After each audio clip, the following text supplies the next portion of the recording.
For more now, Democratic Congressman Mike Quigley of Illinois joins me. He co-chairs the Congressional Ukraine Caucus, also sits on the House Intel and Appropriations Committees. Good to have you back. Thanks for joining. Thank you. Good to be back.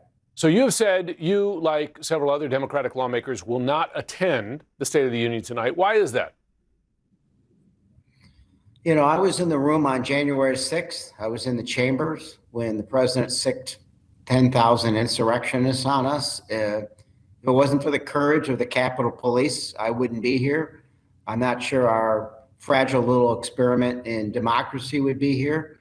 And then the president pardoned those who killed those officers. 5 were killed, over 100 were injured. He imperiled our democracy. I swore I would never be in the same room again with this president. I know there's norms, I know there's customs, but he broke those for all time on that day. He's done little to dissuade me that he cares about the rule of law and the Constitution since then. The White House press secretary, as you heard there, said president's going to focus on the economy tonight. You've seen the polling. The American people are not convinced he's helping them when it comes to economic issues. I wonder, given that, of course, we have the midterms coming up in a number of months here, what is the Democrats' plan to address affordability?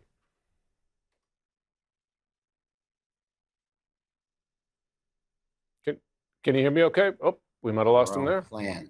Oh, he's back. So for me, what's fundamental in Go ahead. I lost you just for a moment there. I was asking you what the Democrats' plan is. Sure. Look, I think affordability, everything costs too much. It begins with housing. There's a bunch that we can do to create housing opportunities. When I got out of college, the first time home buyer was 28 years old. Now it's 40. Wow. So we need to create incentives. We need to end the tariffs and provide opportunities for everyone for the American dream. But there's a number of things that we can do and will do to provide those opportunities. Name some. Look, in terms of housing, it's helping with student loan debt and private debt that people have going in. It's tax incentives to provide housing. It's ending tariffs so that the supply chains don't cost so much and lumber doesn't cost so much and concrete and so forth.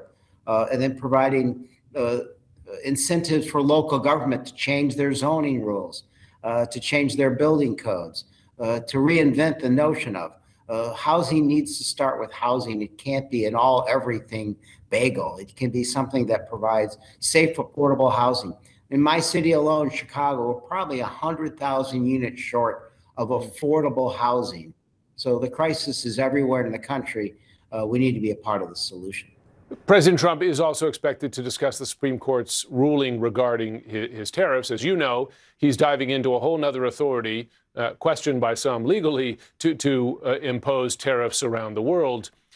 Do you believe, given how unpopular tariffs are, that there's any chance of bipartisan legislation before the midterms to limit the president's tariff power further? Yeah, what we saw is the House passed a measure that limited what the president could do. It took away the Canadian tariff authority. Obviously, the president wasn't going to sign that. But I'll just give you, in my district alone, when I talk to small businesses, chambers of commerce, throughout a pretty large district, they all say the same thing. The president's ICE raids and tariffs were worse for them than COVID, and they don't know if they can recover. That right now they want their money back. And my goal is to get that money back to my businesses and to the residents. You know, in Illinois, it's probably an average of $1,700 a person that this costs. They are indeed a tax. There's reasons to have tariffs, rational reasons, when you're dealing with someone who's an unfair trade partner, for example, or dumping products into your economy. But the president isn't following any of those. Is there a realistic way for companies and others to get those tariffs back? I mean, there is a way to do it, right? I mean, electronically, they could refund them tomorrow, but the president seems to be digging his heels in, saying it needs to be litigated. Is that what you see here? Weeks, months of litigation to attempt to get partial refunds? Look, I think overall you're going to see a president who's always been litigious, and he's going to really dig his heels in on that on that part of it as well. So I think it's going to be a long time without Republican support, without Republicans saying, no, we need to get the money back to these small businesses and to the American people. Our manufacturers are really hurting. So this is an opportunity to correct that. The bottom line is, I would say, a broader picture. If we were to win the House back, and I think we will this fall, I think this will be a president who does almost everything by executive order and dares us to challenge him in court. So the courts are going to be busy. I don't know how fast that will go. The arguments that they just ruled on with tariffs took place in October. So it was remanded back on the money being refunded. Unfortunately, they didn't talk about that in their decision. It's unfortunate because everything with this president will be an attempt to drag it out in time. I want to ask you now about an issue close to your heart, given that today is the 4-year anniversary of Russia's full-scale invasion of Ukraine. The U.S., quite remarkably, abstained from a UN resolution with the seemingly innocuous statements, among other things, calling for, quote, an immediate, full, and unconditional ceasefire, a comprehensive, just, and lasting peace in line with international law. What's your reaction to the U.S. abstaining from that fairly straightforward resolution? Yeah, the president hasn't yet decided who he wants to win this war. That sends a very loud message to our allies, but perhaps a more clear one to our adversaries, who will see this as an appeaser. And if you're in Beijing, this is good news if your eyes are on Taiwan, but it's true across the world. It's sad because, as you know, you and I have been to Ukraine many times since the war started. Their heroic fight is worth our assistance. This is a war of attrition that aids Putin. I think Trump knows that. He's done next to nothing to help him and has never criticized Putin. And if he ever thinks that Putin will actually move forward in a fair and just peace, he's naive, or he's in Putin's debt for some reason. The assessments of the situation on the front lines seem to be shifting somewhat in Ukraine's favor after great concern about slow and costly Russian progress, but progress nonetheless, that lately Ukraine has been holding the line and perhaps even pushing back. Is it your read of this that Ukraine might simply ultimately say no to the U.S. if, for instance, under pressure from Trump to make a deal they don't want to make?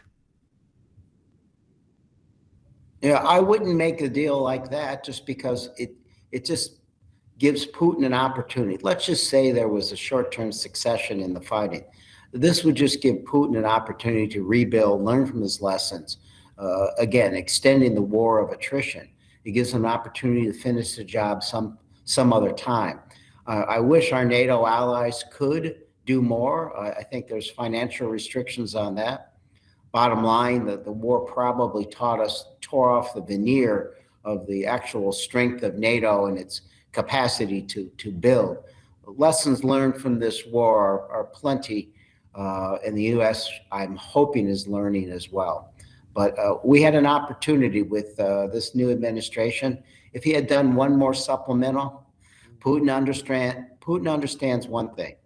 Putin understands strength. He doesn't see it in Trump, and he's exploiting that situation. Before we go, I wonder what your read is of this U.S. military buildup in and around Iran. Do you see the possibility, at least, of limited U.S. strikes that don't lead to something bigger unintentionally?